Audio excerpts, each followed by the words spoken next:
И да знаеш, майче, да помниш, защото не винаги ще има някой да разказва, но когато бабите разказват, би трябвало да знаем. През 1688 година на Чипровското въстание нашите деди са успели да избягат отвъд Дунава, скитайки по много от чуждите земи в Румънско, стигат до Австро-Унгарската империя и там вече основават няколко български села, едното от което са нашите деди. То се казва Винга и се намира близо до Арат, в област Тимишоара, и оттам много от нещата, които са заимствали в техния живот повече от 250 години, успели са да се завърнат след освобождението, като са искали от царя един специален декрет, който е дал оземлението и са заселили нашето село. Нашето село е заселено през 1892 година и оттам насетне започват нашите истории за родовете, за фамилиите, така както ние сме запазили нашите места. Пазете ги и вие, предавайте ги и вие на вашите поколения. Нека всичко, което сме съхранили до сега, през 120 годишната история, нека да остане и за другите. Радвам се, че ти дойде при нас, че започнахме с тебе всичките неща и ти ще продължиш и ще бъдеш една от тези, които ще държат на традицията на банатските българи.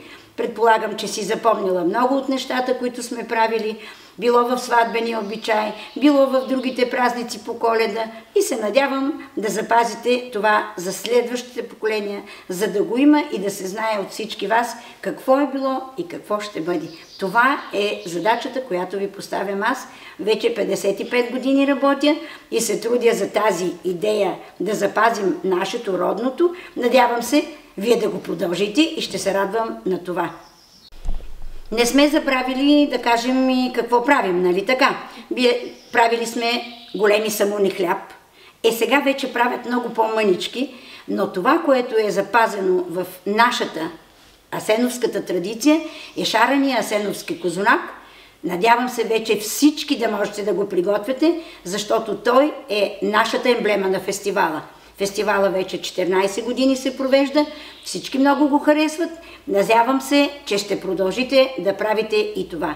Тестените изделия, всички знаете, че са нашата слабост. Това са треските, които се правят само с яйца, сол и водичка. Слага се малко ракийка и малко оцет и никакъв набухвател, и те стават едни прекрасни и вкусни тестени изделия. Те могат да се приготвят в неделя, могат за празник, могат да се правят различни кифлички. Всички сте го правили, мисля, че с сирене, с лукум и разбира се с маджун. Тези, които са с маджун, са най-вкусни. Те са с маджун от сливи. И още нещо. Не забравяйте, че тестото е много важно за банатската кухня. Било галушки, било райдуша, било трески, било триеница даже да направите, пак е нещо, което може да се запази. То е било, оттам е взаимствано, допълвано е. Разбира се, че боба няма как да се вари само с нещо друго, освен с свинско пушено месо. Но да се надяваме, че и това ще запазите като традиция, защото пушеното месо е много важно. То се пуши във всяка къща, има такива специални места. Да се надявам, че ще се запази и за вас.